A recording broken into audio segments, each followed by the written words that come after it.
Well, good afternoon. Great to see you all, and I'm delighted that we're, as Jackie was just saying, I'm delighted that we're meeting virtually and we're not all out there fighting the traffic in these nasty snow conditions. As we always do, I would like to call our meeting to order with acknowledging that the Halifax Regional Municipality is located in Mi'kma'ki, the ancestral and traditional lands of the Mi'kmaq people. The municipality acknowledges the peace and friendship treaties signed in this territories and recognizes that we are all treaty people. So I think we're all good. I've kind of done a head count here. And Maggie, I just haven't heard you. Is your microphone good?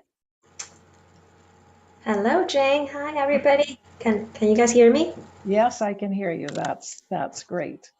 All right, so let's proceed with the next item of business, which is the minutes that were circulated to you. Are there any errors or omissions in those minutes?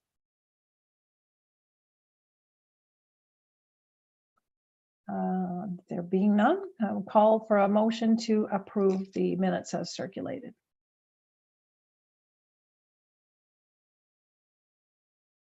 Liz Fraser, thank you, Liz. Someone to second that, please? I'll second that. Who did I hear? Oh, sorry, that I guess, yeah. No, sorry. Sorry about that. Lovelace. All those in favor indicate by waving your hand or saying aye. Hand wave is good. Okay. Anybody opposed? There being none, the minutes are approved. Before I forget, I should just go back. I failed to acknowledge a couple of things. First is that Hannah Jackson had sent her regrets, so we aren't expecting her. And the other is that I wanted to welcome Councillor Lovelace. This is her first meeting with us as an official committee member. And I know from speaking to her myself the other day that she's very excited about it. And we welcome you. We're glad you're with us. Thank you so much. I tried to get on in 2020, 2021. So I'm happy to be here, and we will have another person from council join us in the future. But yeah, certainly look forward to contributing to this community, to this committee. And if you have any questions outside of some of these issues that you want to dig into, I'm available and happy to chat more about any council related concerns. Well, thanks very much.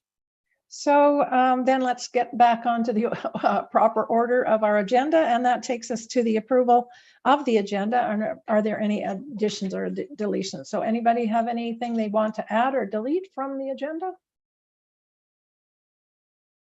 If not, then I'll ask for a motion to accept the agenda as circulated. Or approve the agenda. Liz Vickers. Okay, Liz Vickers has moved that. And Jackie, can I have you second that? Would that be good? Okay, all those in favor, wave your hands or say aye. See some hand waves. Any opposed?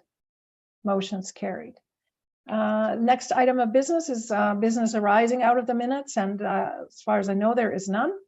The next item is call for a declaration of conflict of interest. So you've seen the agenda, you know what is going to be discussed today.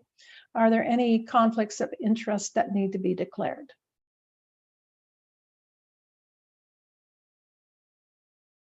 Okay, there being none, we'll move on to consideration of deferred business. And as far as I know, there is none. Which takes us to correspondence. So Katie, is there any correspondence that we need to consider? There's no correspondence specific to any agenda item received from the clerk's office. Okay, thank you. Petitions. Are there any petitions that we need to consider? No petitions as well. All right. That takes us right along to our presentation. And so now I would like to invite Jackie, one of our great members who has worked with Ren for some time, to do an introduction of Ren. And I would ask all the committee members, please leave your cameras on while Ren is speaking. It's just, we find that it's helpful for the speaker to be able to see our faces. So over to you, Jackie. Thanks, Jane. It's my pleasure to introduce my colleague and friend, Dr. Ren Thomas, who is an associate professor in the School of Planning at Dalhousie University. And by way of background, Ren is a registered professional planner, an associate professor in the School of Planning at Dalhousie, a founding fellow of the McEachern Institute of Public Policy and Governance, and the academic director on the Canadian Institute of Planners Board of Directors 2020 to 2023. Ren's master's degree and PhD are from UBC, the School of Community and Regional Planning.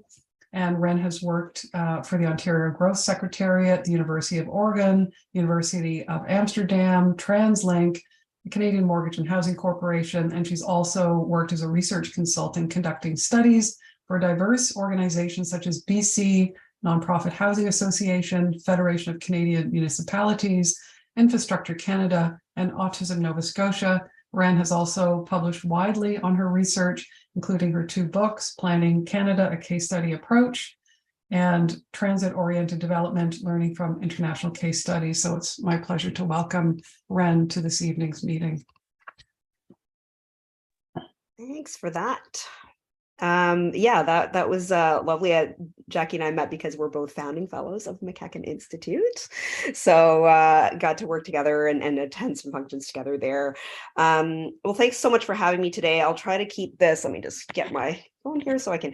I did practice it, and I think it's about 10 or 11 minutes. So I'll keep it to that just so that we have lots of time for questions. So what I'm going to do then is, if you can go to the first slide already, Katie. Yeah, so I'm going to, the couple slides here are just a bit of an overview about housing. As you know, housing is a huge issue. It's a very short discussion, very short presentation today. So I'm going to just give you a very quick snapshot of what's going on in HRM right now, and sort of what's been happening in the last year or two on housing here. And if you have more questions, or you can always ask me, or there's lots of resources on my website as well. So because I also, like Jackie said, I also work as a consultant. I've done a lot of other research around rental housing, especially, and co-op nonprofit housing. So to give you a snapshot of what's going on in HRM right now, affordability has sharply decreased in HRM since 2008. We've seen increased immigration and migration, and that's really what, if you look at reports like from the Halifax Partnership, for example, that's really what's kind of the main factor that's causing this kind of sharp decrease in affordability and vacancy.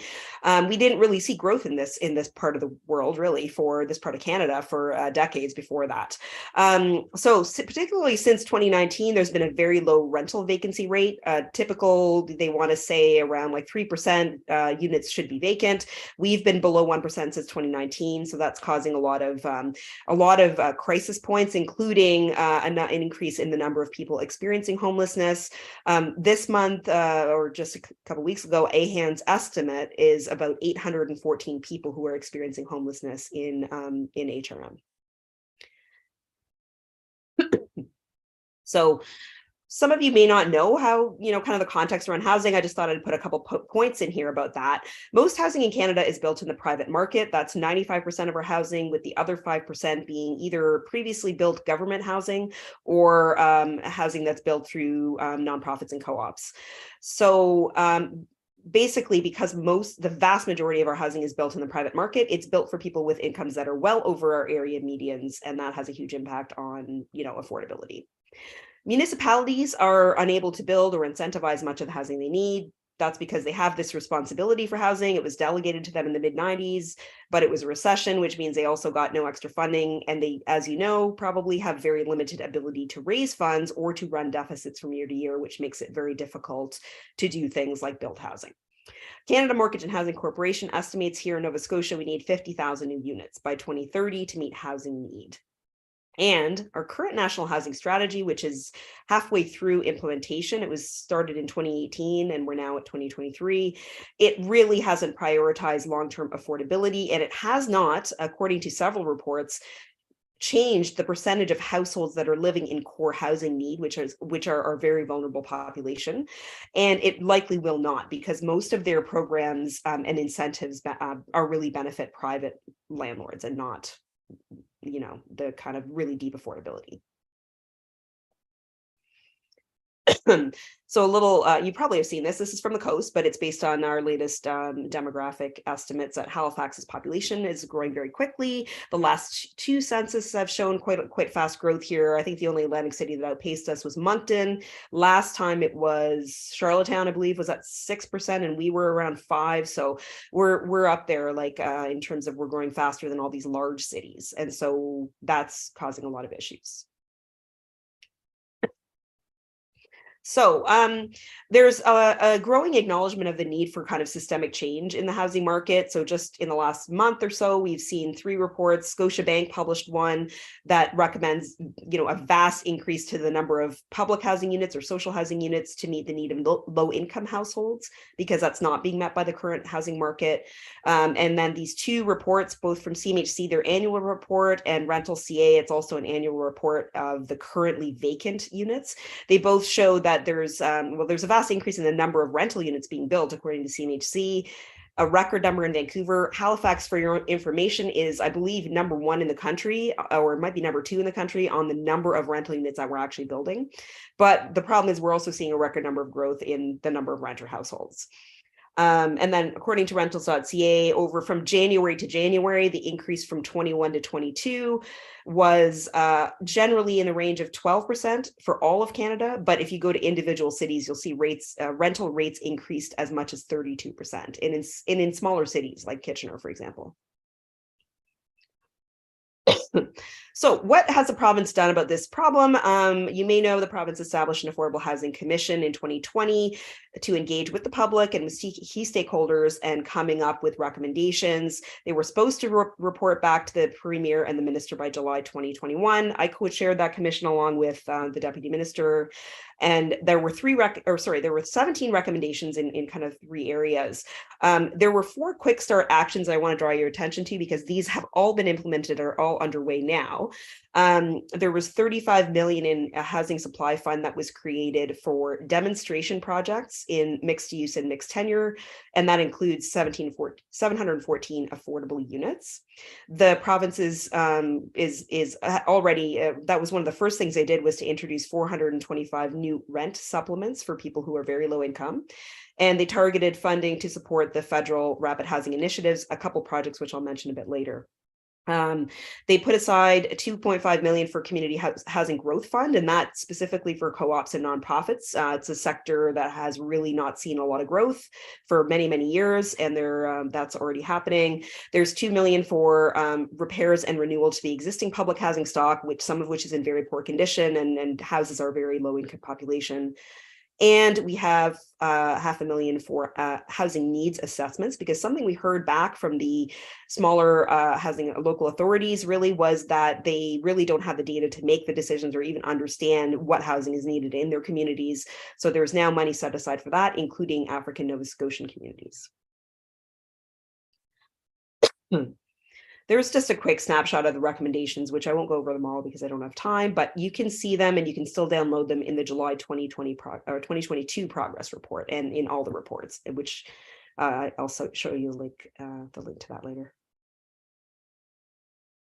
So what has the province done? So what action have they made on those recommendations? First, they consolidated the 5 regional housing authorities into a central authority that manages public housing. They've collaborated on helping communities develop community land trusts, which allows them to keep their land that they designate affordable in perpetuity. So there's 2 in Truro and in Hammonds Plains, both historically Black communities. They amended the Municipal Governance Act to allow municipalities to use certain tools like inclusionary zoning and private sector initiatives or incentives like density bonuses. They amended the Residential Tenancies Act to enhance protection from eviction due to renovations. They are currently supporting a housing needs assessment for African Nova Scotian communities, like I said, and they're also supporting Tawak Housing Association in their work on the National Urban, Rural, and Northern Indigenous Housing Strategy. They created an inventory of publicly owned land to identify sites for housing development. And they amended the Halifax Charter to allow faster decisions, free up staff times, and improve development agreements. There's a great report on that published by Deloitte from last October. They've taken less action on some of their things here: establishing an arm's length provincial housing authority, developing a provincial housing strategy, which they began engagement for that last July, I believe, June or July. Data sharing is still a work in progress between all the different local authorities and government, like provincial departments.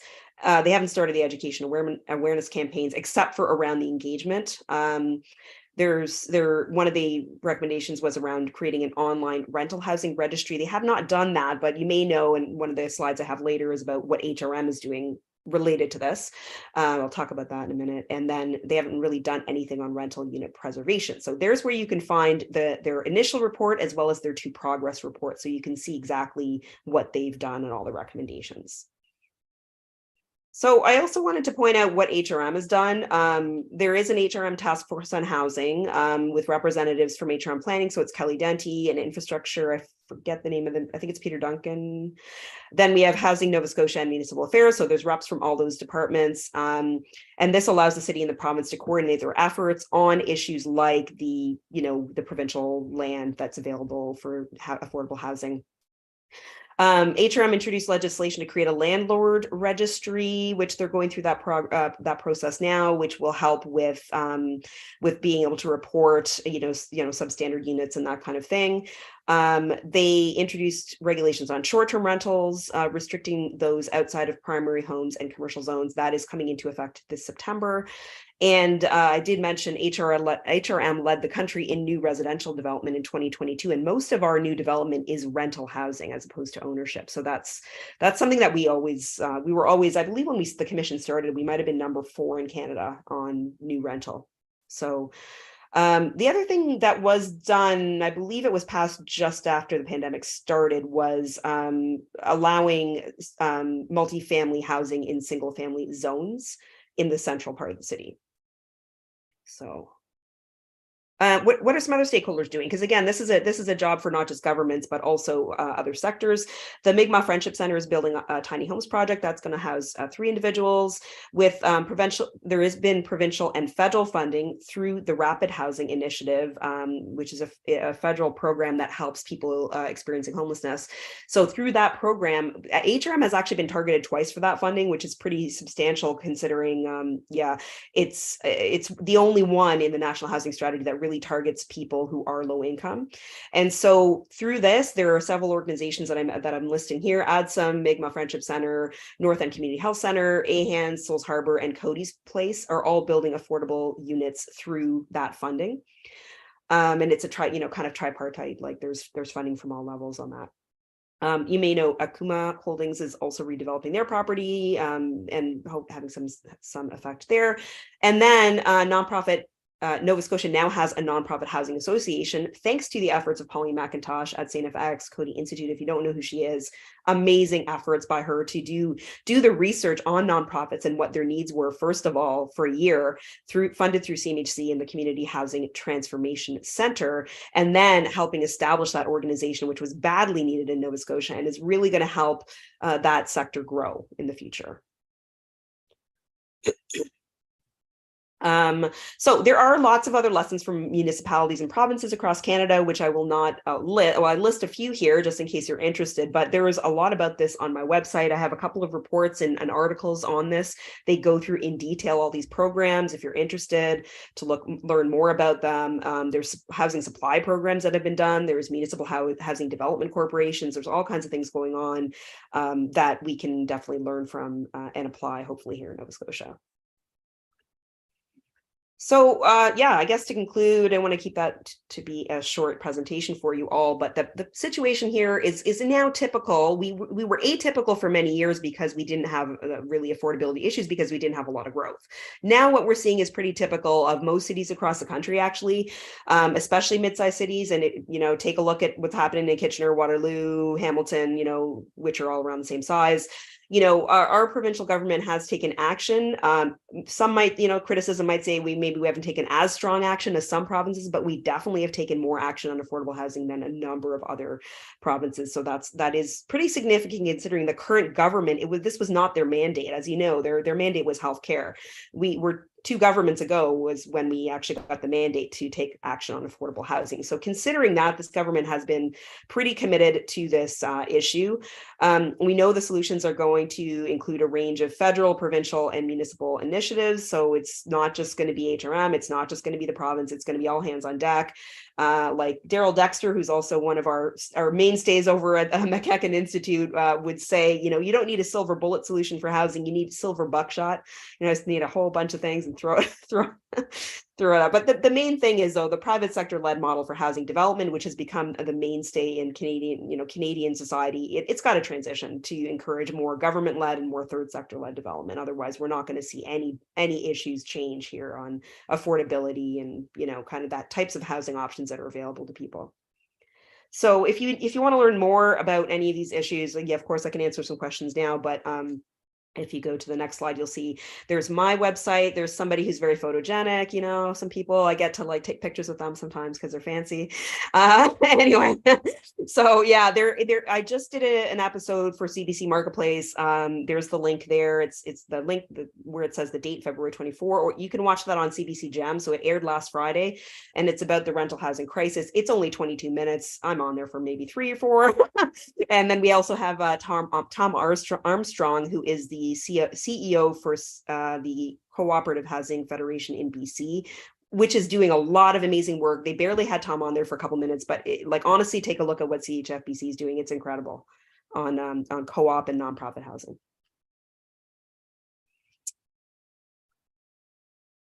Wow, thank you, Ren. That was a lot of information in a short time. Yes. I appreciate that very much. I'm hoping we have people ready with some questions. Jackie, are you wanting to lead us off with some comments or questions? Well, I do. And first, before I ask my questions or offer my comments, I wanted to thank Ren very much for being here. It's always a pleasure to work with Ren. Lots of positive energy and lots of let's get things done energy, which I absolutely love that. So thank you, Ren, for offering that presentation. I have 2 items that were brought up at the last meeting, and one is called As of Right, and the other one is In Lieu Of. And these are HRM thingies. Which really allow developers to buy their way out of the responsibility of providing affordable housing. And that's particularly the in lieu of and the as of right. You can just you own the space, so you can just do whatever you want with it. So I'm just wondering what your thoughts are, Ren, in terms of how to, I guess, challenge those existing loopholes that essentially allow developers to just do whatever they want with their land, even though there is, you know, kind of the 10-year housing strategy and sort of no connection to affordability. And the other one is the in lieu of clause. And I'd really love to hear your thoughts on how HRM could maybe tackle those 2. Thank you. Yeah, thanks. So 2 things. So the program I think that Jackie's talking about really is inclusionary zoning, which we don't actually have in Canada. What we have in Canada is inclusionary housing programs, which are not very effective because they don't obey the original kind of restraints that the US inclusionary zoning programs have. In the US, inclusionary zoning is applied, which is a requirement for a percentage of the units to be affordable. So it might be 10%, it might be whatever percent. So that requirement is mandatory for every new development, number one.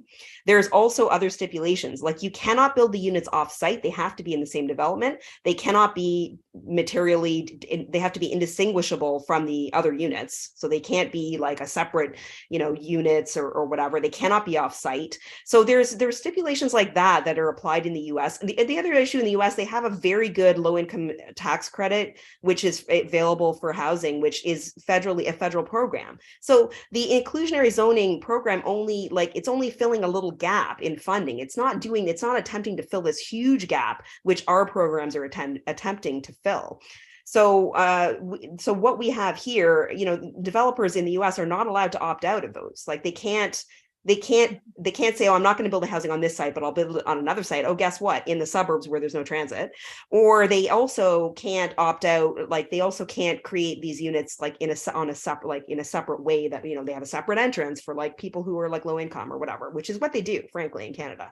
So they in the US, those things aren't allowed. So I mean, unless we revamp those programs in Canada to, and they're case by case, they're each municipality has its own program, and they're regulated, they're allowed through the provincial legislation, which I mentioned. We now allow it as of August or September 2021 in Nova Scotia, but we like, it's up to each municipality to decide how it's implemented. So it's up to HRM to say like, no, we're requiring that, and you have to build units on site, and we have to, you know, that's how it has to be.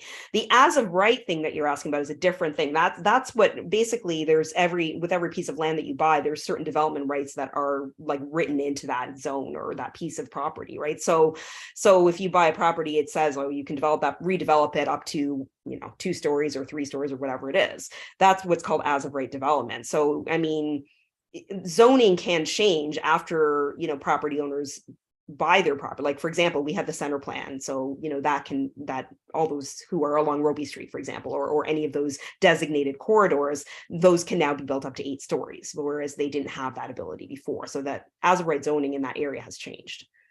So that should enable more density, which theoretically allows more affordability.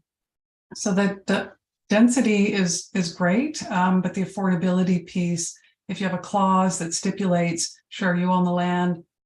So there's one here, you probably know, Ren, near the Northwest Arm. It's going to be 32 stories, and it's my understanding that none of the units in that huge building. So yeah, high density, so it gets an A+ for being responsible in terms of land use.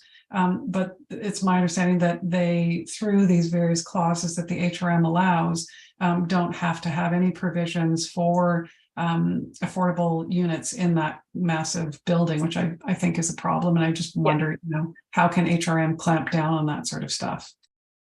It's political will, really, to be honest. Like Montreal's doing it, like some other cities are doing it in Canada, but it's a pretty hard sell when a developer can just go, all right, fine, I'll build it in Yarmouth. Or, you know, I'll go build it somewhere else. Like, that's the problem. That's the problem with private sector development. I hate to say it, but that's the root of the problem. We're relying on the public sector to do something that they're not supposed to be doing. They're not supposed to be building affordable housing. We're supposed to be doing that. Co-ops, nonprofits, and governments are supposed to be doing that. So we're trying to force them to do something they're not designed to do. And frankly, they can't get funding to do. So that's really what the kind of essence of the problem is. Thanks. So we're creating all Thanks, these Ren. tools for developers and incentives for developers, but we should be giving those incentives to, for example, nonprofits and co-ops who actually want to develop housing that's affordable for their tenants. So thanks for that answer. Just to remind everybody, what I'm going to do is go through the order of alphabetically by last name and ask people to speak. So I didn't start with Haneen, because I thought maybe Jackie was the right person, and Haneen will come to you at the end, okay?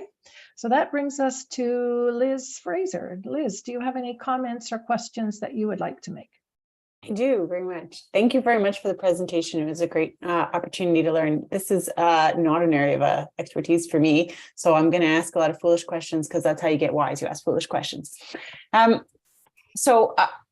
I'm interested in picking up on sort of the last point that you made, which you've just sort of touched on again fortuitously, saying that part of the issue is that we're, in essence, asking people who are in the business of making money to transition into being in the business of providing a social good. And there's an obvious tension there.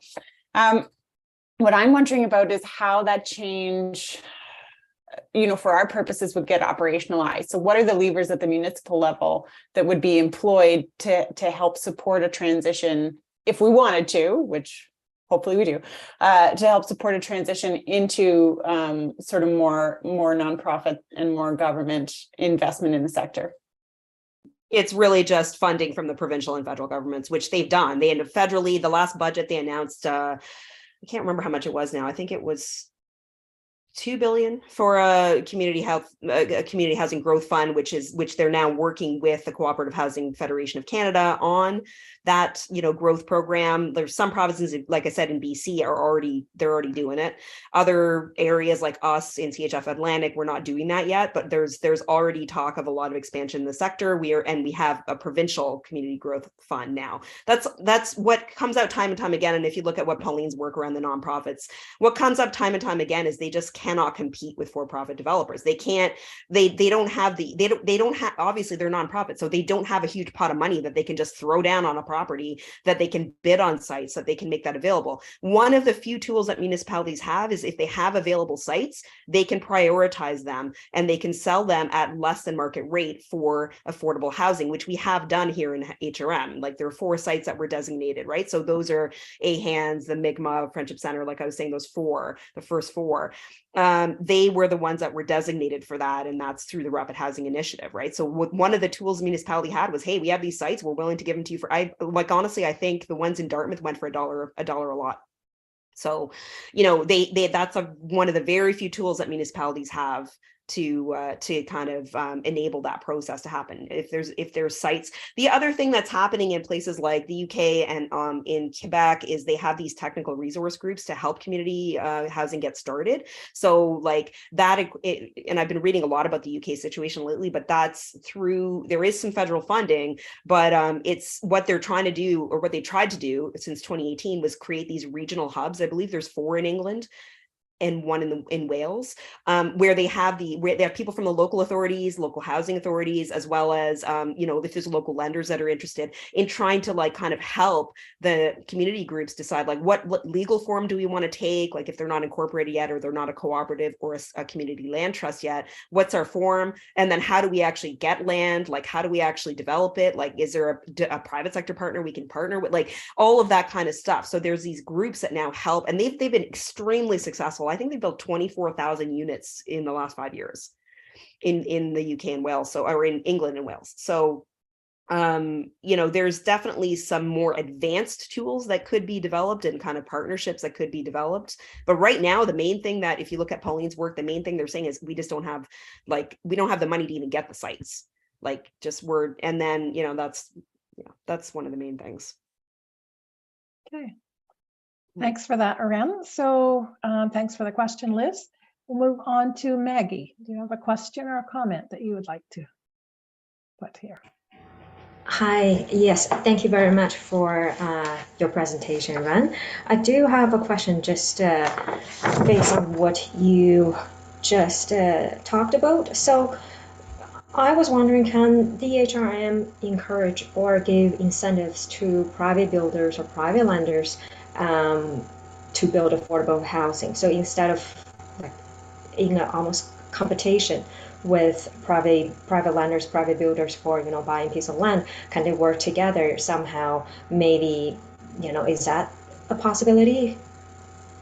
Well, they're already doing quite a lot. There's quite a lot of most municipalities have a lot of incentives already for private developers. It's just that there's still not enough there to make it.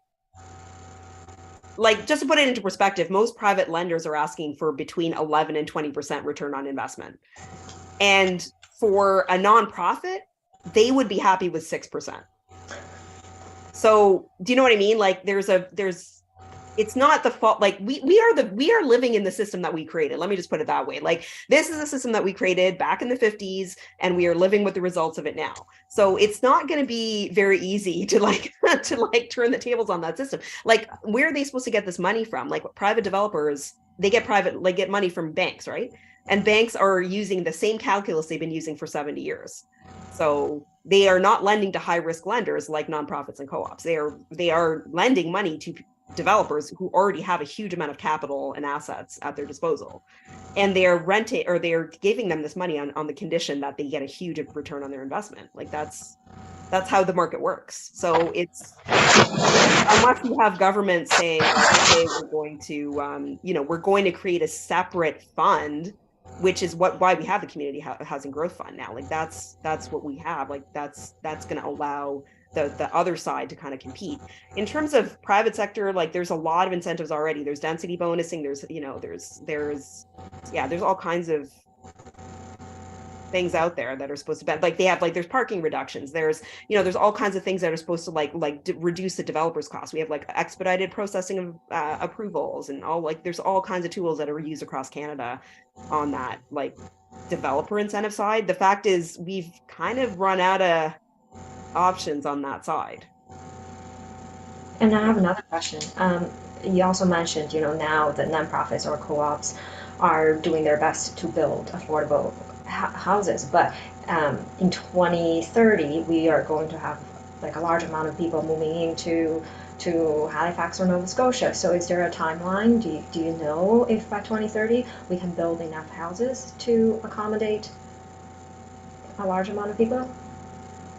Well, we're not doing it now, so my guess is things aren't going to change much in the next 7 years. Like I think it's going to, like I said, I mean, the pace has increased. If you look at rental housing, private market rental, that the pace has rapidly increased in the last 5 years in Canada. And even on, like I said, we are producing record numbers. Like this is not affordable, but just general rental, like record numbers in Vancouver. Like Halifax, like I said, is like, I think number 1 or 2 in the country on the number of units we're actually producing. Are they affordable? No, because we don't have the mechanisms in place to make sure those units are affordable. But if you look at the arguments in the press, what their argument is always about supply. If we build more units, then we'll take those higher income people and put them in those units, and then they'll free up these other units that are supposedly now more affordable. It's like the old, I don't know, you're not old enough to remember this, but it's the old Reagan filter, you know, the filtering down, the down filtering argument, like the trickle down effect. Like, oh, if we make the rich people richer, then it'll trickle down and then the poor people will get richer. It's that same argument they've been using for like 50 years. It's not true, but you know, that's kind of the unfortunate, like, like unless we really give a lot more funding and develop the expertise and the capacity in the sector, in the nonprofit and co-op sector, we're not going to see rapid growth in that area. We're going to see more rapid growth in the area that we already have skills and like, you know, and the organizations to do it. Thank you, Ren. I do have some other questions, but I'll let everyone else to ask their turn and then come back. Sorry. What I said was I'll come back to you, Maggie, if there's time for another question. But at this time, I don't know if Sonia is available to ask questions. Sonia, can you hear me? Oh, because she was driving or something. Right? Yeah, I think she, so I'll move on to Councillor Lovelace, please. Pam, over to you. Oh, thank you so much for this presentation. This is awesome. I'm actually going to send this video to every counselor so they can. Oh no, I'm going to get some hate mail now. No, not at all. Because, you know, I think it's really important for everyone to understand the limitations that municipalities actually have in this province to effectively deliver affordable housing. We're being asked to do that, but we don't have the tools or the legislative mechanisms to do that. That was all stripped from us at amalgamation in 1996. Through the service exchange agreement. And I think it, you know, we have to recognize the burden that has been placed on nonprofit organizations to build affordable housing, because housing is a commodity. So any private developer is going to want to make some money. And the reality is we're developing affordable housing to provide a public service, right? So public service costs money, doesn't make money. So that's kind of the problem that we're at right now. And the nonprofit sector, quite frankly, they're burnt out. They're exhausted, they're tired, they don't have enough money. They're consistently looking for more and more funding. We do know the federal government did put in $1.5 billion for the third round of Rapid Housing Initiative. Certainly hopeful that some of that funding is going to come to Halifax. HRM has added more lands for surplus, which you mentioned, Ren. Thank you so much for that. You know, we're doing what we can within that very limited legislative scope that we have. But at the same time, housing is only one aspect of what folks need. They need wraparound health services, they need access to transit, they need infrastructure, they need clean drinking water, et cetera, et cetera, et cetera. And so as the province goes forward with this doubling of the population, that's only, housing is one aspect, but we need all the infrastructure services, recreation, everything that goes around completing that complete, successful, viable, vibrant community. And so at HRM, we're focused through the tools that we currently have and asking for more tools. So when I think about that number of 50,000 units for Nova Scotia, I think that's kind of lowballing it, because really with the push that we're seeing, across the country, more and more people coming to Halifax and coming to Nova Scotia, we have to think about how fast we can build these units, but at the same time, how fast we can service the population. So I think that's the piece that the Nova Scotia Housing Task Force continues to miss. Where are we going to get another watershed from? Right? Like, there's only so much water and wastewater treatment plant that we have to be able to service the population. But one thing I found really interesting about what you said, Ren, about like we're now kind of catching up to being able to process the development applications for rental units and looking forward to adding more rental units. And that's because previously we were focused on condos, because that's what developers were looking for. They wanted to build condos. Because condos created the market that they wanted from an investment perspective. And yeah, they can get their money back right away as opposed to waiting 40 years. So exactly. Why not? Yeah. And so now we're like switching modes to like, oh no, we need more rentals. And at the same time, legislating short-term rentals from a provincial perspective. So they have the short-term rental registry, which is awesome. HRM's looking at a rental registry, so that we can get a better understanding of how many units actually exist that are legal in HRM, right, compared to those that are in, unsafe conditions. So I'm just wondering, from your perspective, like as you go forward with your research, and I am going to be at the Housing and Homelessness Congress that's taking place in a couple of months. Like, what is that? What is it? What is the piece, I guess, that we're missing from HRM's legislative toolkit? Because we asked for inclusionary zoning, finally got it, but the affordability of those units, they're gone within a couple of years, right? So we continue to look at ways to create cost capital contributions so that developers are actually putting money into new fire stations and new water treatment plants and new infrastructure, right? Recreation and so on and so forth. But, I just feel like we're talking about two different things. We're talking about housing, and then we're talking about affordable housing, which really is not, it can't be looked at as a commodity. So is it a culture shift that we need, Ren, or are there tools in the toolbox? Is it more education as far as being able to support nonprofit organizations? I'm trying to figure out what is it that we're missing at council that we don't have. Well, like you said, I mean, they already have the ability to kind of like prioritize those sites and sell them at like less than market value for nonprofits. That's a huge thing, to be honest. Not charging property tax or allowing property tax exemption for those nonprofits that are operating, like that's a big one, which HRM does allow, and there's other municipalities that do that. There's like I said, like I have a whole report on like rental housing, strategies that are used in other municipalities and provinces. And like, to be completely honest, like we kind of like where I think we're missing the boat, and I think, to be honest, every municipality is on protecting what's already affordable.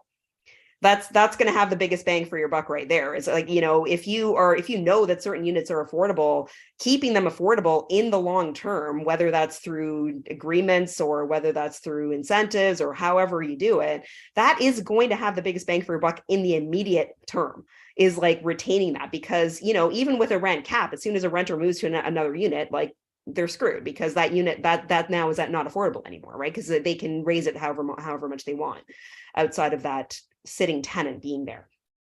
So that's one of the major tools that I personally think every municipality in Canada is missing, is we need to protect what's already. Actually, BC just announced that yesterday. They announced a whole new funding the province of BC to buy affordable units that are within transit, in transit region, like in transit corridors, which literally I just finished a project for Infrastructure Canada on that, because they're like, how do we incentivize affordable housing in transit corridors? And I'm like, you got to get the cities and the transit agencies to buy that property up before that corridor is announced. Because as soon as it's announced, every developer is pouncing on those and they're gone. That's it. They're gone. They're no longer affordable. And who takes transit? People who don't have money, students, seniors, new immigrants, refugees. Generally in Canada, we have a wider range of people taking transit, especially in our bigger cities. But the people who use it most are those people, and they are immediately priced out of the areas that have good transit in this country, like, and not just here, but in the U.S. and in other places too. So like the retention thing, I think, is major.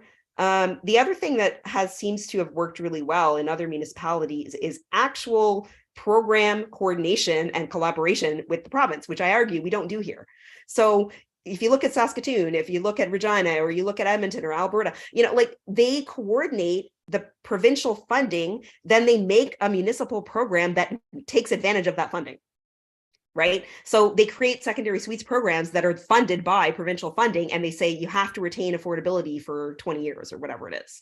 Like you need to do that. Otherwise, like, and this 20, even that time horizon is ridiculous. Like most of the CMHC programs are like that, even RHI, 20 years. What are you gonna do in 20 years? Right. Are you gonna evict, are all those tenants, they're gonna be evicted because they can't afford that housing anymore, right? And at the same time, HRM contributes over $4.5 million to the province for affordable housing. Yeah. Why are governments bothering wasting money on what they call affordable housing when it's not going to be affordable 10 or 20 years from now? What's the point? What about investment?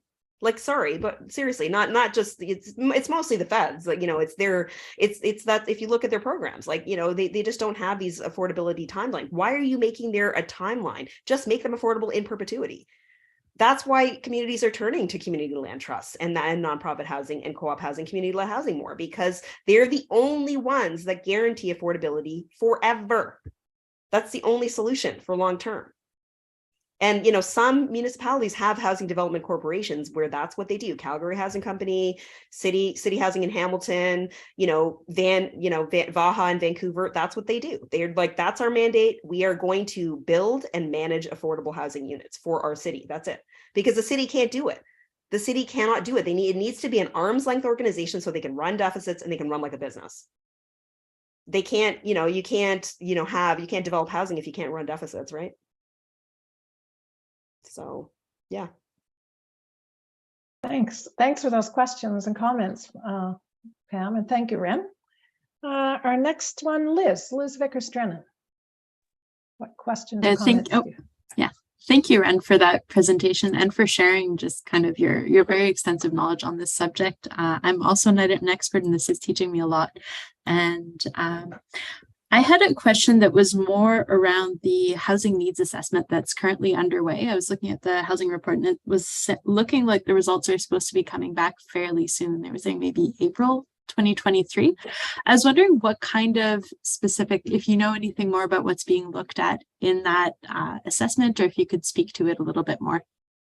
Yeah, so housing needs assessments are routinely done by municipalities. The problem is in Nova Scotia, we only have 2 census metropolitan areas, CMAs, and we only have CBRM and HRM, right? They're the only 2 that are above 100,000 in population. So that means there's, for all the other smaller municipalities and towns and villages, they don't get the full data from Stats Canada, from the census, because in order to give them that data on housing, there would be privacy violations because their populations are too small. So they don't get that data from CMHC, like CMHC doesn't, Stats Can doesn't publish that data because there could be, anyway, they don't get it. So basically every other community in this province does not have the information to even understand, like, what housing do we even need? How, specifically, because they're the 20% sample of the census, right? The long form has all the questions about housing.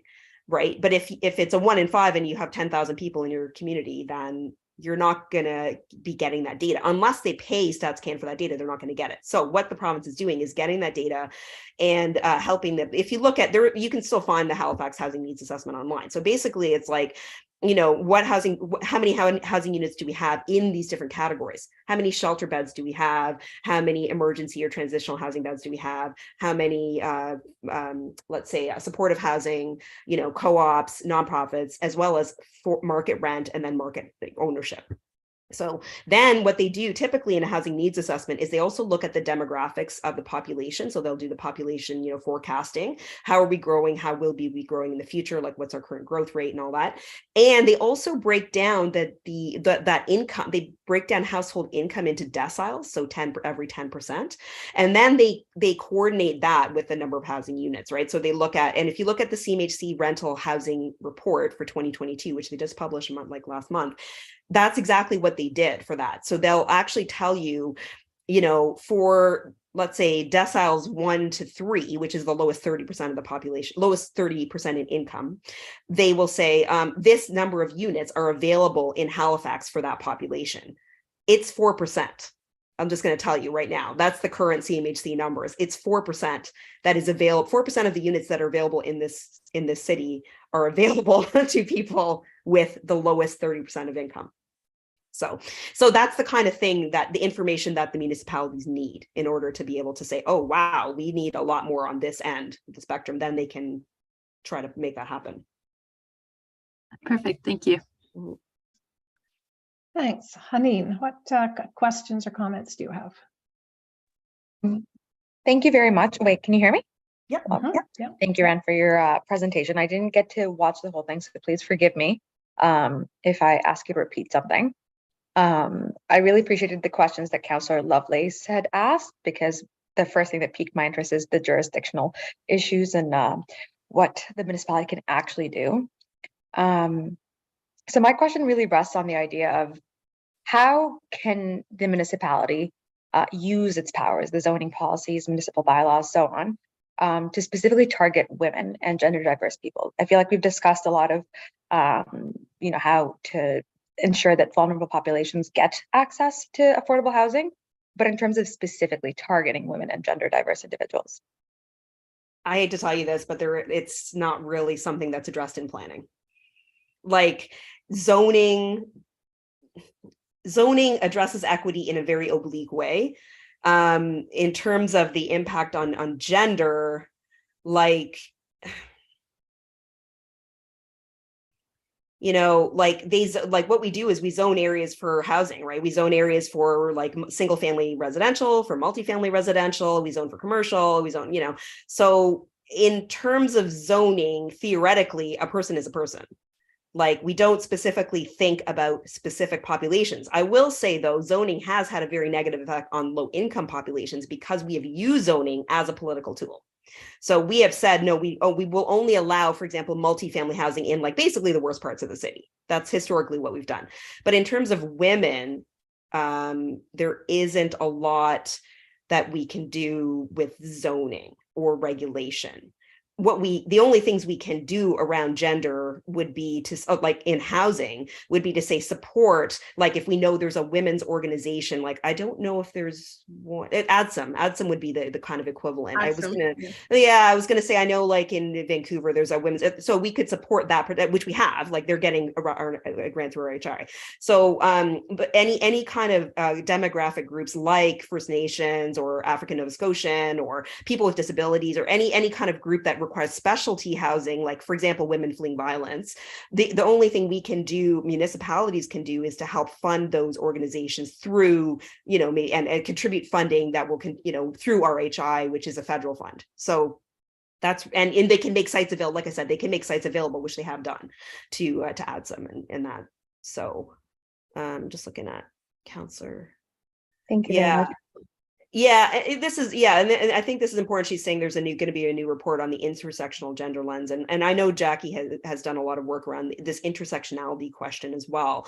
And that it is true. I mean, we know that women are more affected because of the intersectional, you know, there are kind of this intersectional effect. So people who are low income, people who are identify as female and who are single parents, and who also might have other issues like the visible minority status or whatever, or indigenous, or, you know, there's a lot of overlap between those are groups that are all poorly served by the current housing system. That's for sure. But in terms of this is where it gets a bit like tricky. Like, I know some of the work that Jackie and I did around LGBTQ seniors housing and all that. It's like, well, they're not, like these programs aren't doing enough for that group, but it's like, but they're not doing anything for any group. Like, that's not how they're designed. They're designed, they treat everyone, every organization as if they're the same. Yeah, I guess that's what I would say. Thank you. Thanks. Sonia, we'll go to you because are you prepared to ask a question Yes. or make a comment? Good. A comment, I would say at this point. Thank you so much, and thanks for your being so accommodating of my travel drama. So I just want to thank Haneen, because her question was, was what was on my mind. Like, can we talk about the women? Like, how does this, how can things be better for them? And the only screenshot I managed to take when I was at the traffic light was when she talked about the ADSUM for women on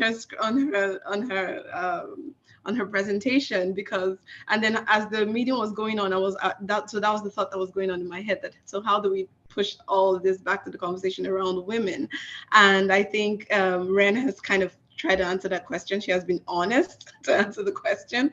And she also brought out the point that I was looking to also bring to the table for us to discuss was, how can we then make, organizations like ADSUM for Women to be strategically positioned that they can get more of these fundings, especially now that she's saying, doing it, that it doesn't happen, it doesn't count when they're looking at the statistics or however she said it, but how can we now support such organizations to be better prepared? Because I know ADSUM for Women is not the only organization like that. Yeah. And I know that a lot of them are probably at a place where they can't even make a proposal, like they can't even come up with housing strategies like that. But yes. So the Community Housing Transformation Center, which is a product of our National Housing Strategy, and it's its own group, but their mandate is through CMHC.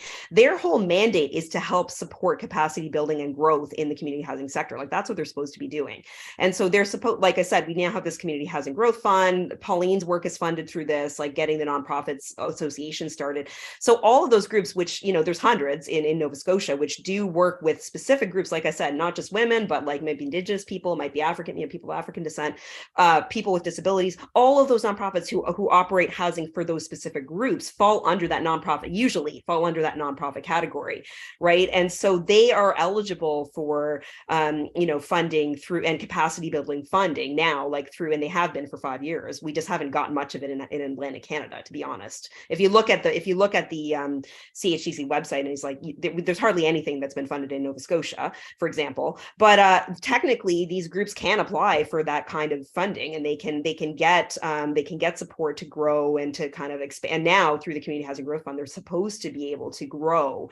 So not just ADSUM, but other organizations as well. The other aspect of that is groups that are helping people that are experiencing homelessness they're funded through a completely different process. They're funded through the homeless. There's an entirely different federal fund that's just for people experiencing homelessness, and that's what all the shelters apply to get their operational funding. And during the pandemic, they were given a lot more extra money to kind of rent out those other places so that people could be safely housed. So the people experiencing homelessness, including women fleeing violence, that's through a whole separate fund, and that's a federal priority, and that was also one of the priorities in the National Housing Strategy. So that's another one that really affects women quite a lot. Thanks. Jackie, did you want to get back in here?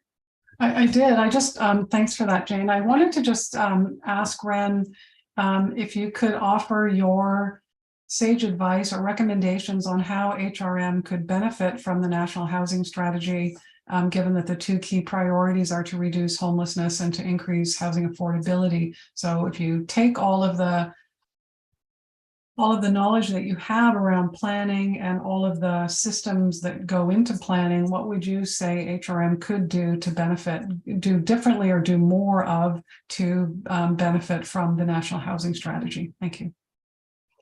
Thanks. Yeah, well, we are, like I said, I mean, we're getting quite a lot through the Rapid Housing Initiative, which is the main program that is supposed to benefit people experiencing homelessness and at the very low income level. So that's really, we're also, operationally, like groups like Out from the Cold and other, or like Nova Scotia, what are they called again? Shelter NS, so other groups like that who operate emergency shelters, like I said, they're already getting funding through the federal Advancing Homeless, what's it called, IAH program, which is like that's where all that funding is. So they already, that existed before the housing strategy existed, actually.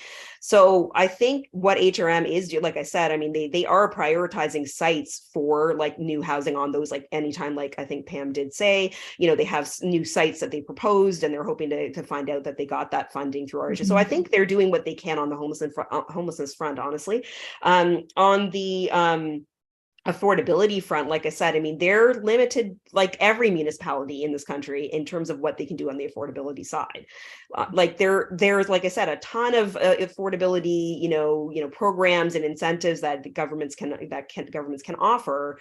But they've all been focused on the private sector side, which have limited effectiveness. I really do think the best thing that can happen is to grow that other sector, because that's the only way you're going to get permanently affordable housing. And that, those are groups that are invested in affordability too. So, yeah. Great. Thanks, Ren. Thanks. Liz Fraser, did you want to get in again? I did, and I'm sorry if I'm about to ask a question that's too granular, but the questions that Hanina and Sonia had asked made me wonder, what, if any, data do we have on gendered differences in housing use and housing need? I'm just thinking about, you're saying housing is housing, people live in housing. I'm just wondering about, I think about transit, right? Like, everybody pays the same transit fare with some exceptions. Everybody gets on the transit, they go to where they're going. But we have some data to suggest that there's a gendered component to how people use transit, and that some ways of organizing transit benefit some genders more than others. And I'm wondering if we have data similarly on housing need or housing usage, and how, if at all, it differs between people of different genders. Well, I mean, there's lots of research on like female-led households, for example, or lone parent-led households are, always at a disadvantage in the housing market. And it's really just economics. There's one income usually. If it's a lone parent household, male or female, there's less money. But if it's a female-led household, typically they do tend to, have lower incomes, right? So I mean, that is definitely, we know that they don't have the same housing experiences for sure. Like, so there's lots of research on gender differences and how people experience housing. But what I'm saying though, or what I said though, and I agree, and I still stand by, is that governments don't approach the problem in that way. There's lots of research, for example, showing there's 25 years of experience of, lots of research on, for example, immigrants and refugees and their housing experiences and how they have substandard experiences in housing. They face housing discrimination, whatever. But there's very little that municipalities can do about that or have done about that.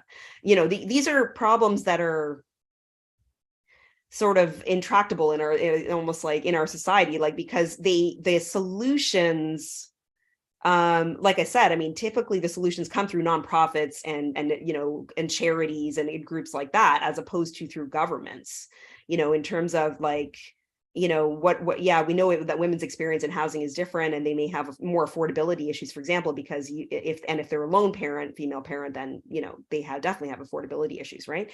So we know all of those things, but like municipalities can't just say like, all right, well, HRM's going to start we're going to start a housing construction project that's just for women.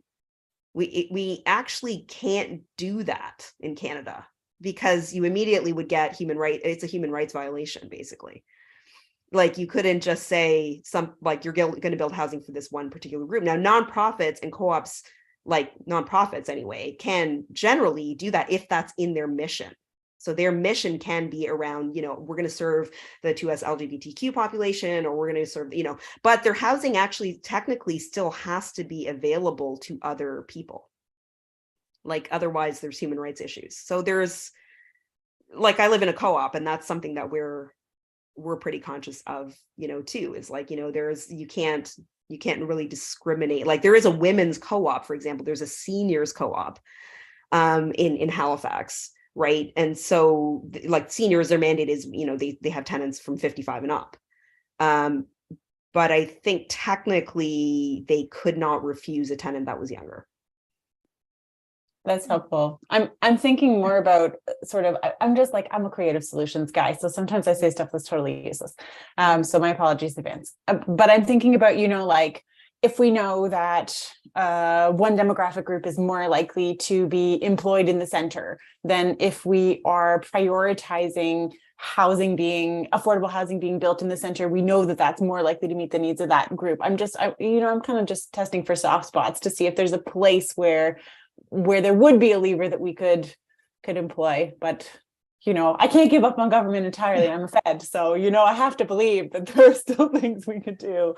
So can I just sorry Liz, I just want to speak to that for a second, because just to keep in mind that our mandate is to serve as an advisory committee to the executive standing committee of the council. And if we see things or think things that are in HRM's purview that we think should be changed, we have the opportunity to speak to them about that. And the other thing I would say on that is that, it's just an old thing I always adhere to, is that even when it seems like insurmountable, that like Ren referred to the fact that some of these policies have been in place for 50 years. Well, it's better to light one candle than curse the darkness. So we can, as a group, as a committee, move towards or urge our city to move towards policies that we think are going to be advantageous to various communities that we think are important and need to be looked after. I think what I would say is to bring up Councillor Lovelace's earlier points about, building more housing options is really going to benefit everybody. Like every group is going to benefit, whether it's women, whether it's people who identify as LGBTQ, whether it's people in, First Nations people, or like it's having more housing options and more affordability options, I guess, levels, let's say, for people, it's going to benefit everybody.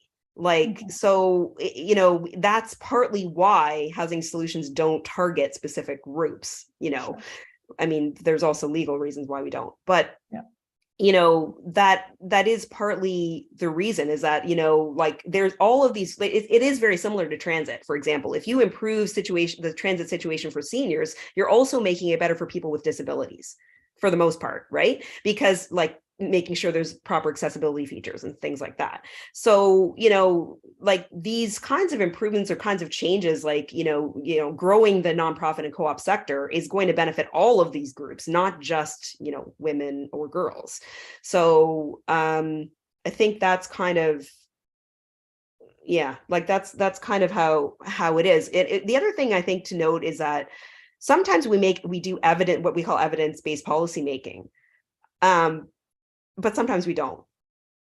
Sometimes there's things that make a lot of sense, but they're not politically, like, for example, the tax on foreign ownership or out of province ownership, which was brought up briefly last year, and immediately there was an outcry. That makes a lot of sense, actually, but it's not going to fly this time around anyway. This time,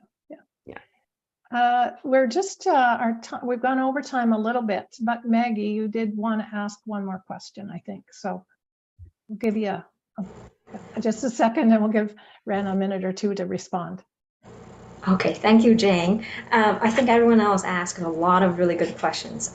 Just one thing, kind of, I know we're doing great. We're doing a lot and have seen a rapid growth on, supporting affordable housing. But just out of curiosity, what impact would it have to HRM if by 2030 we wouldn't be able to have the 50,000 units affordable housing built? Like, what impact would it have to HRM?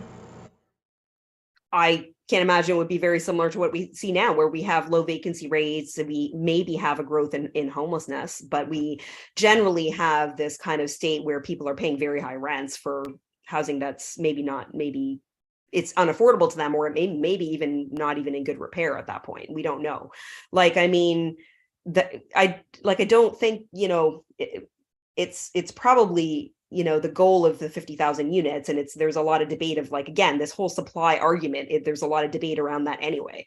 Like, even RBC has made this argument that we are actually already building enough supply to meet demand. That's their argument, as the oldest bank in Canada. But they're already saying the problem is actually investment. So like I said, it's a systemic problem that we have people who are buying 2-3 units that are not living in them. That's actually the problem, right? So we're building units, but people who need them aren't living in them.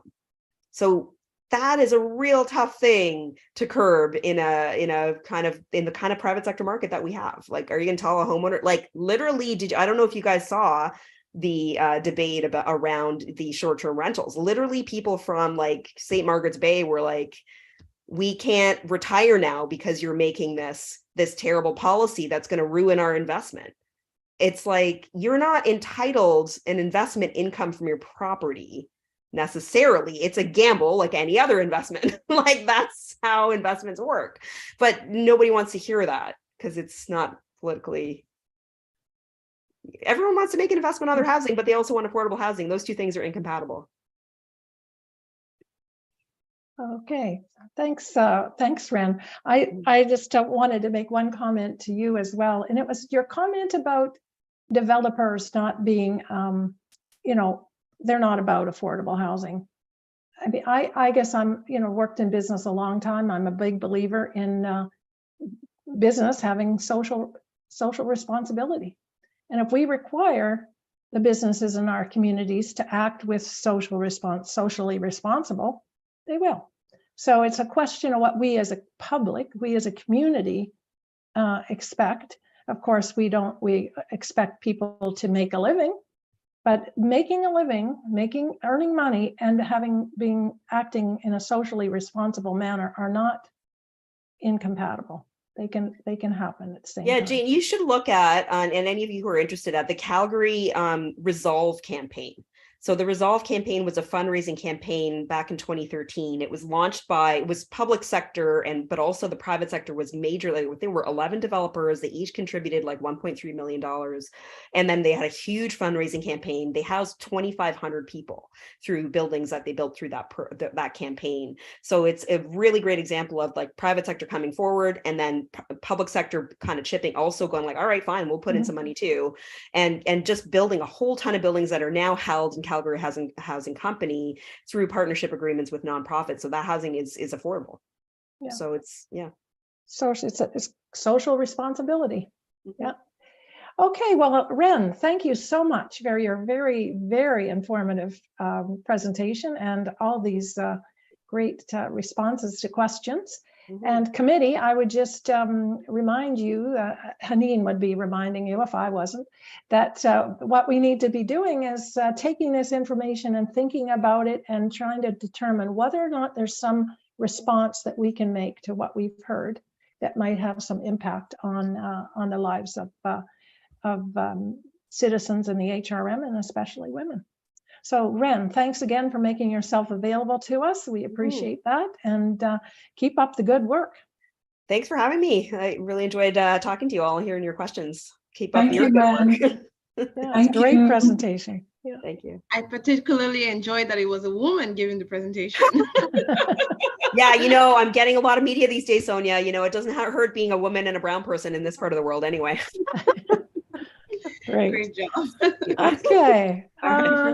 So moving on to item 8 of our agenda, there are no information items to be brought forward. So that brings us to our next presentation from Connor O'Day, who's going to talk to us about Engage Nova Scotia and Research Nova Scotia. And Katie will be helping him set up. Hello, Connor. I can see you now. Helping. Hello, everybody. Thanks slides. so much for the invite. So Fatima is actually going to be co-presenting with me. We're going to switch off on slides, and I'll do the sort of the beginning and the closing of it. But I just wanted to open by saying I think that this will be actually a really nice segue from Ren's presentation, because what we are coming to you with is going to leverage a lot of the discussion you've just had about how can we really capitalize on the best sort of quality research that we can really make quality of life impact in various different areas of Halifax, and really look at that social benefit, social justice, socially ethical stewardship aspect of how we do things from a sort of a holistic perspective. And I suspect that a number of people are probably familiar with the Research Nova Scotia work that's being done, especially those who are academics like Jackie. So there's probably some familiarity there. But what we're doing here is introducing it, introducing what the project will be, and coming to you with ideas about what you want to see on the research agenda. So the questions that you want to see answered. And that's what, for us, it is, we're deeply grateful for the chance to speak to you, and we're excited about the conversation. And I think a lot of the questions that have already been raised in terms of Ren's conversation and Ren's presentation might actually find a venue for some level of answering around best practices, jurisdictional research, etc., through this particular medium. So Katie, if you could go ahead one slide, please. So we have been asked in two separate motions by council, one through community planning and economic development, one through regional council, to explore partnership opportunities with these two groups. The wording is almost identical. One is with Research Nova Scotia, one is with Engage Nova Scotia. Next slide, please. So what we're proposing to do is look at these two groups and the work that they do, and basically capitalize on the capacity that they have to do front-end hypothesis generation, question generation, and back-end sort of evidence building, data analysis, and consultation. So the idea is both at once working with Research Nova Scotia to undertake a specific research project, and then work with Engage Nova Scotia to help validate the potential value and impact of that research, the work that comes out of it in terms of implementation over the longer term. Next slide, please. And now I'm going to turn it over to Fatima to introduce these two organizations. Thank you, Connor. Research Nova Scotia is a nonprofit and government-funded organization based in Nova Scotia. It supports and promotes research and innovation in the province to promote cutting-edge research. It encourages collaboration and partnership between different stakeholders. It provides funding for research projects in a variety of fields, such as natural sciences, health sciences, social sciences, and engineering. It supports the development of a vibrant and sustainable research community in the province of Nova Scotia. Next slide, please.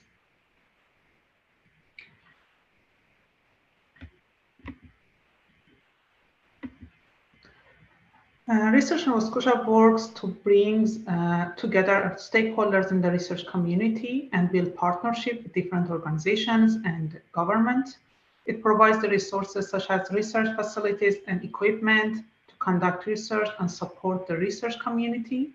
It advances innovation for the research, and it commercializes ideas and brings new products and services to the market with the aims to drive economic growth, enhance the quality of life, and address important societal challenges in the province. Next slide, please. And the other organization is Engage Nova Scotia. It is another nonprofit and government-funded organization in Nova Scotia. It fosters collaboration, creativity, and innovation in communities throughout the province.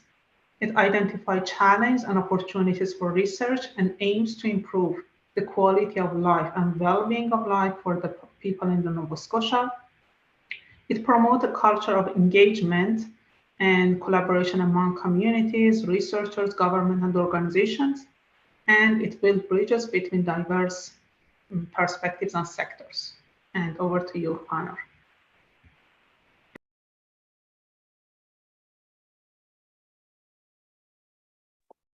I think you're muted, Connor. Thank you very much. I'll try that again. How do we see working together? So we're pitching a pilot research project that will be led primarily actually by Fatima and I as representatives of government relations and external affairs, but also the director of research, Heather Desarud, with Research Nova Scotia. And we're connecting to Danny Graham of Engage Nova Scotia on the back end of things for data. Next slide, please.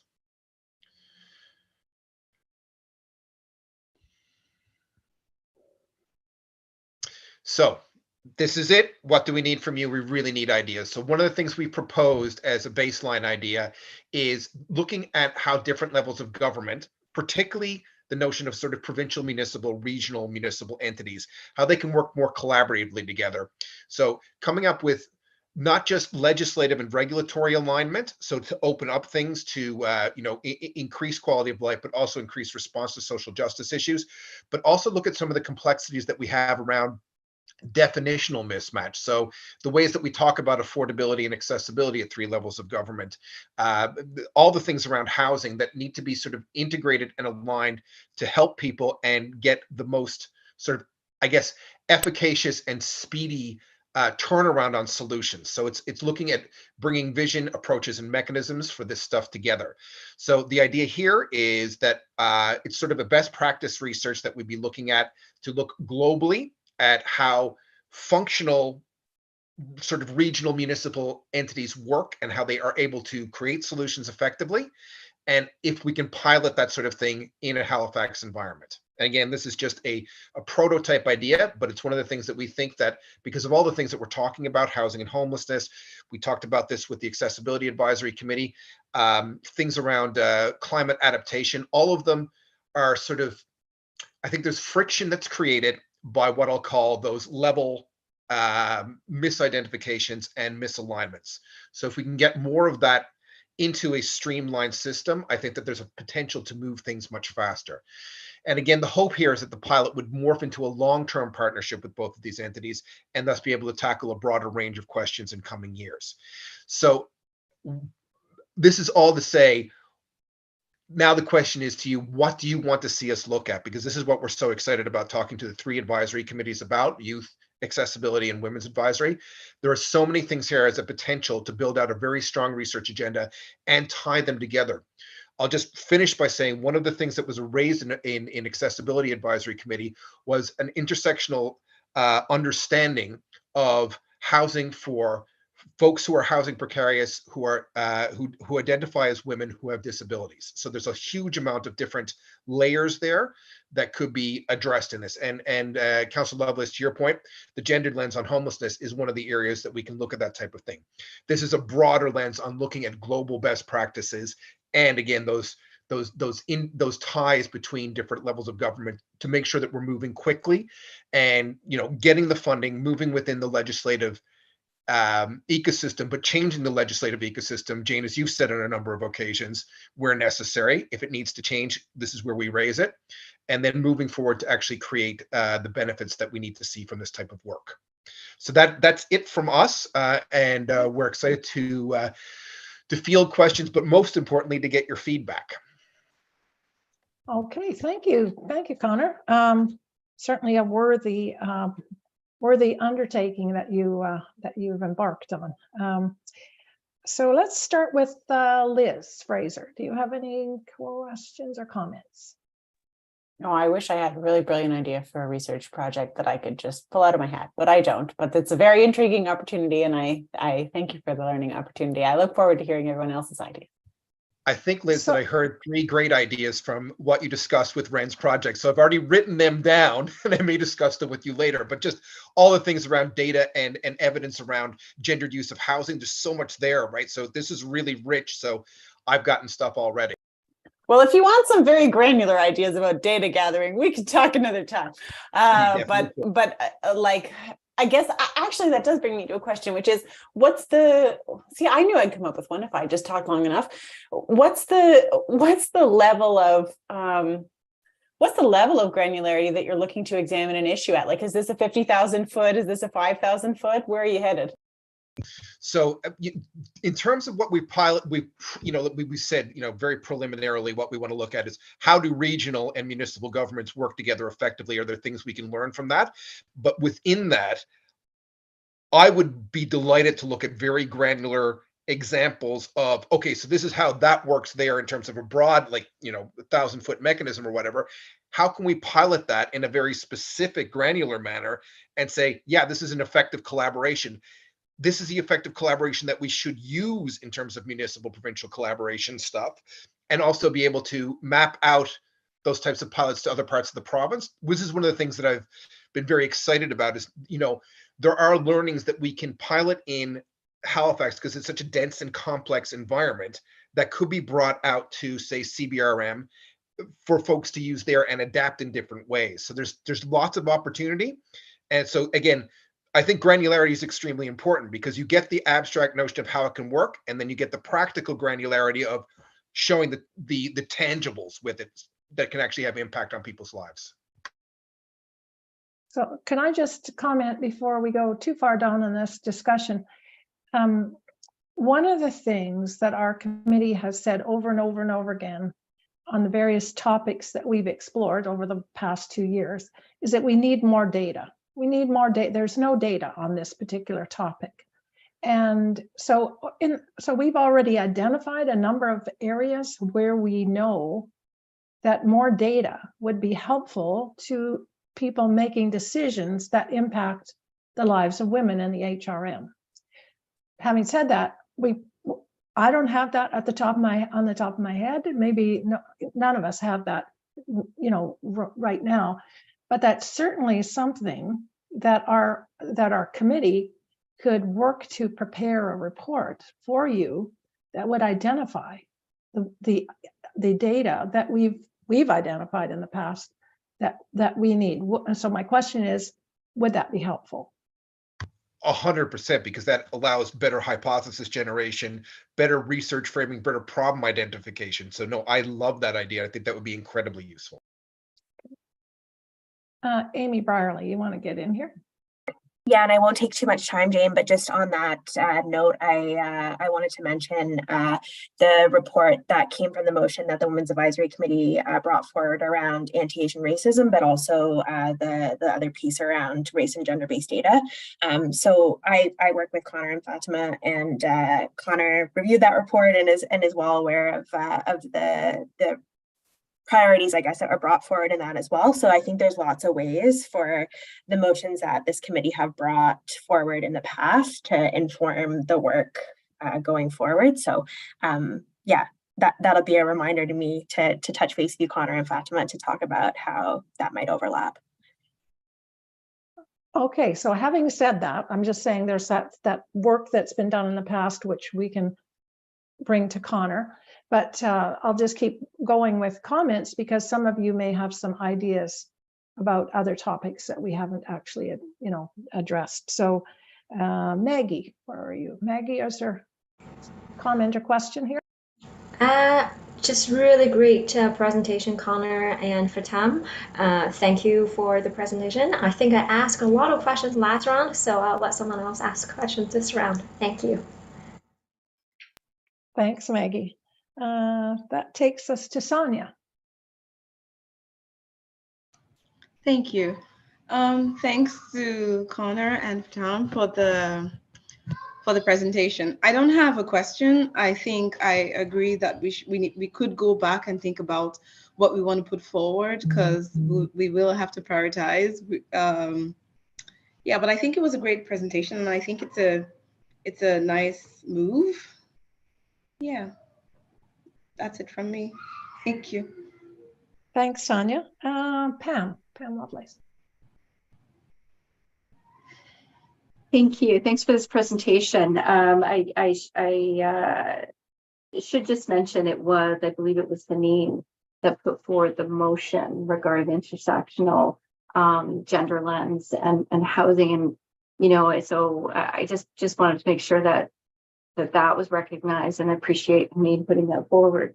I did look at the video from the Executive Standing Committee, so I saw the work plan, Jane, that you had presented to executive. And I think, this morning I was at the Public Sector Network Future Cities Conference where data continued to come up with regards to how data is collected, how it was shared, how it's not shared, the silos of the data in particular, both through the province and with the municipality, and how it is that we could actually be using some of the data that already exists over there at the province because it's been collected, and ways that, rather than reinventing the wheel, we actually, create some kind of administrative agreement with the province so that we can be doing some of this work on the ground. I mean, we're talking about social change, right? And ways that we could be advancing, quality of life, for example, public safety initiatives, and so on and so forth. And next week, I think we're talking about public safety strategy for the municipality. So, I think, Connor, there might be pieces there that we need to look at how we can access some of the data that already exists at the provincial level to be informing some of the decisions that we're making at the municipal level.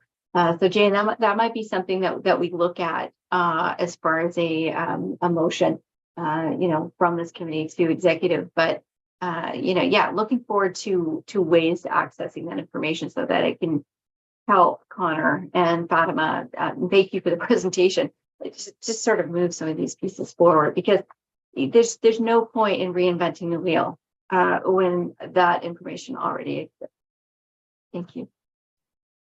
Sure. Haneen, do you want to make any comments or questions? Thank you very much, Jane, and thank you, Connor and Fatima, for the presentation. Research is always incredibly important, especially in the work that we've been doing over the past few years. I think in terms of ideas, there's a few things that just percolated. I apologize if you've mentioned it, but in terms of female-led housing, and specifically how that, the interplay of that with housing needs in HRM, I think is something that I at least haven't seen anything, but of course there's something out there. As well, I think there's, I don't know if this falls under what you're trying to do, but when Ren was presenting, there was a lot of discussion about partnerships with the private sector, along with whether it's a nonprofit or whoever it may be, or a municipality or whatever. I think if there's any research in terms of the success of that, to just be able to relay back in terms of something is successful, this is something that we should build on. If it has happened, not in the HRM, but anywhere else. Those are my thoughts. But I love that. And I mean, like, I just know in that particular area, there are a number of successful initiatives that have happened in Ottawa around housing and the PPP type partnerships. But it's always that sort of bit meal, sort of like, we get this stuff and we forget about it, like it's fragmentary. So one of the ideas, of course, with this is, if we can start gathering stuff, whether it be data or white papers or jurisdictional research, and really warehouse it and share it and aggressively knowledge translate it, so it has effective sort of interventions associated with it, I think that would really help. Because I know from my work, I'm always hearing about amazing stuff and not having time to go down the rabbit hole, right? But needing to, because I think it's so important. But I absolutely agree. I think that's a really important area, and I think that is a high priority. thank you. Thanks, Connor. Thanks, Fatima. Thanks, Haneen. Jackie, do you have any comments or questions? I don't, but thank you for the great presentation. Okay, we all good? Well, Connor, thanks. And Fatima, thank you very much for your presentation. And we applaud this initiative. This is great. And I think we'll give some thought to how we can kind of take some of our previous discussions and identify areas where we need to have more information gathered, and that may be of help to you. And Pam's idea as well about looking to those at different levels of government where the research has already been done, and just try to figure out where we might be able to identify some things there for you. We'd also love to come back and sort of present to you, once we've had further discussions, how stuff is shaping up, and again, just make sure that we're iterating, positively, and getting that lens as deeply enmeshed in what we're doing as possible. Good. Well, thank you. Appreciate your time. I know you hung in here with our whole meeting to have this amount of time be on our agenda at this point. So thanks very much for that. Appreciate that. Thank you. I hope you're at home and not having to drive anywhere. All right. Next item on our agenda is, where are we at? We are at committee member updates. So that brings us to our newest committee member, Councillor Lovelace, and she's going to give us a little update on the activities or whatever activities she feels or warrant our attention of City Council. Well, thank you, Jane, and thank you for this really, really great meeting. Very, very informative. I'm excited about where we can take all of this. So lots of good ideas for today. So I wanted to just kind of look back at the last month of all the different work that we've been doing at council. As you know, we're in the middle of budget, and that budget will be determined, finalized, hopefully at the end of April, so April 25th. Halifax.ca/budget is where you go to find out the schedule, and each business unit continues to present. So this next discussion tomorrow will be on the provincial mandatory payment. So that's where property tax bills include significant payments for housing, as I mentioned earlier, for public housing, corrections, education, and also for assessment, property assessments through the PDSC. This year, that'll be $192 million. So that's roughly about 20-25% of all property taxes collected in the municipality. It's quite significant. We will also be having a discussion with fire and fire operations next week. So if there's anything that you're interested in, certainly reach out to me and I can make sure that you get access to the report from the various different presentations. We also previously received an incredible presentation from the North American Indigenous Game that kind of highlighted the huge scope that's going to be happening here in July. And we're really, really excited to be the host city, the host municipality for the North American Indigenous Game. We also previously through council, we looked at active transit investments for rural communities. This is a really significant opportunity for rural active transit to actually receive funding for infrastructure, much of which exists within the provincial zone of provincial roads. And so it's really about looking at those growth nodes and those, some of them can be considered villages, right? Where they're, like Hubbards, where they're really connected and working well to create connected communities, but they're looking for ways to have active transit routes throughout the entire community. As you know, we've had conversation about the short-term rentals, which was mentioned earlier today.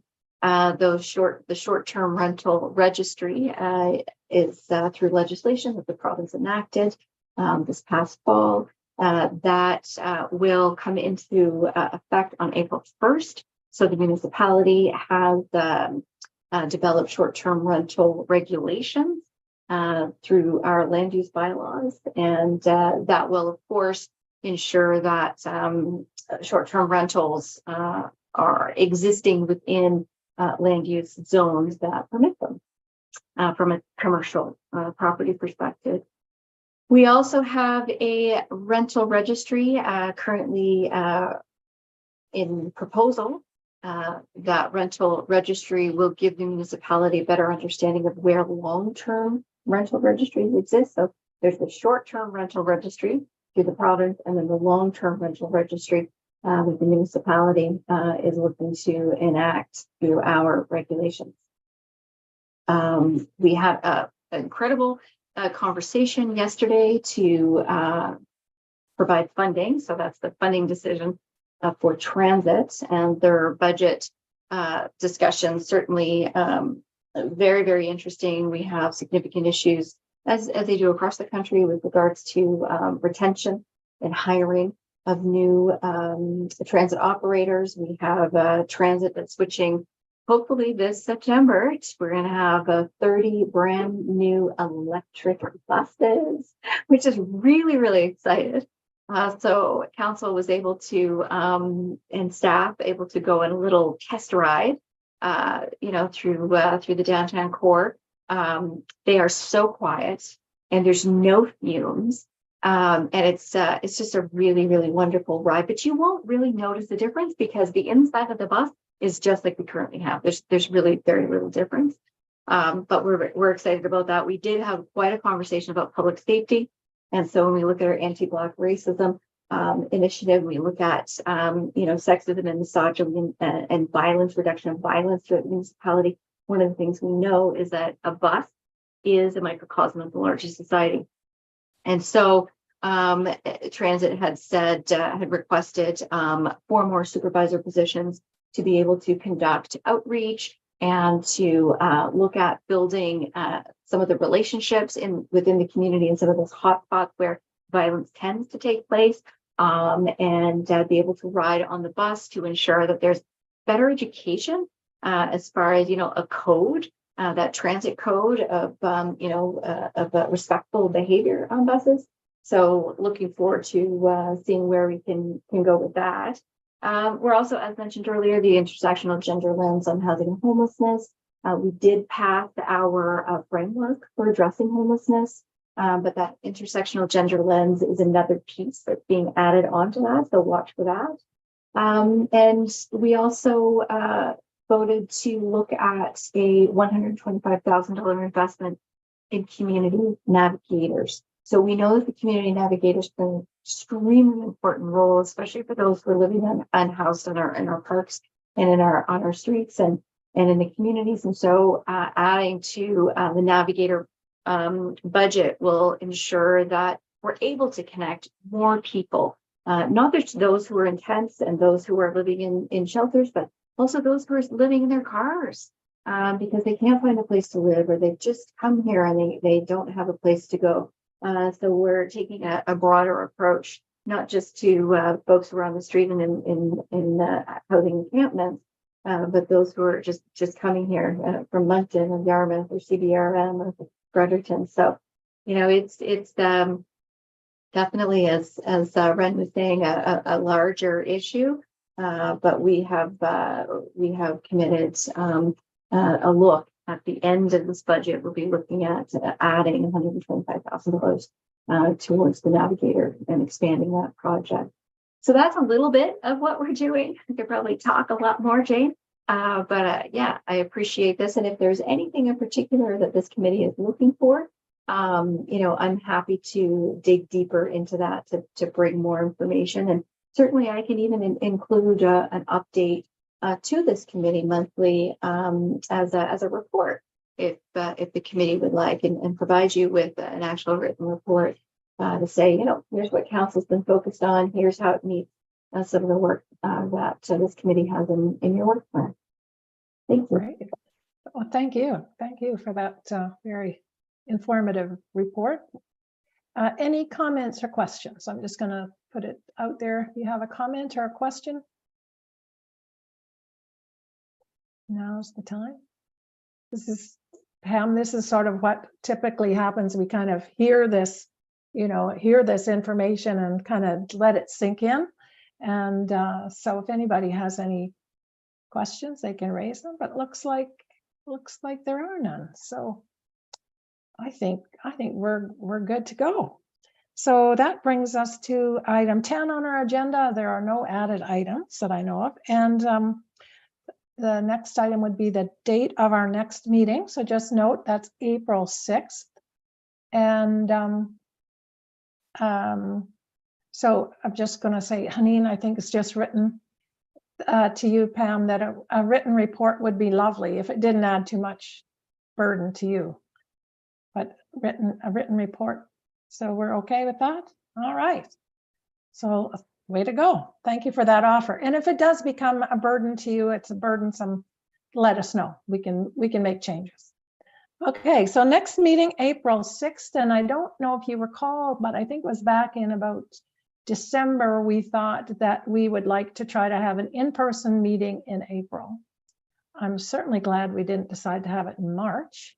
But I would like to for you to put on your radar screens the possibility of us having an in-person meeting in April. We would do that once in a while, so we have a chance to be together. So let's plan on that being in April, but you'll get further notice on that, more definite notice. But the date is firm, April 6th. Any other business, any other things anybody needs to comment on or ask questions about? we're all good then. All I need is a motion for adjournment. Jackie has made that motion, so the meeting is adjourned. Thanks, everybody, and stay safe and warm.